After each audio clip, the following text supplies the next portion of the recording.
Hey guys, welcome to Tutorial Guru. Today I'll be showing you how to sign up for a Scene Card account online on your computer. And now let's dive right in.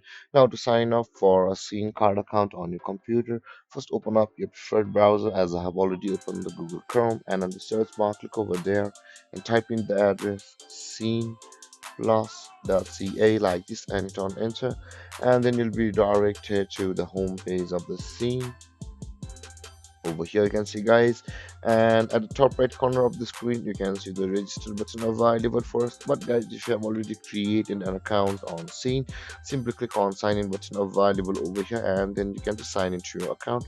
And with that being said guys, let's click on the register to go with the registration process. And over here you'll be required to enter your email address with which you're going to be creating an account on Scene or the Scene card.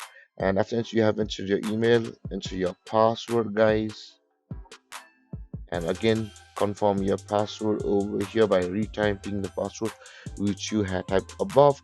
And after that, click on over here where it says that I agree to terms and conditions and the privacy policy, and it says over here, did you just pick up a card in store that you like to register? If you picked up a card on your nearest convenience store, and you can just activate it from over here by linking this account of yours with the card you have. Simply click on this if you want to, and click on next guys, and then your account will be created. On the next step, you will be required to give in some of your personal credentials. Do that yourself, and then your account will be ready to use. And then guys, this is how you create a Scene card account online on your computer. And if you have any confusions or questions regarding the topic, feel free to comment in the comment section below, and don't forget to like, subscribe, and hit that bell icon for more videos. Thanks for watching guys. Peace.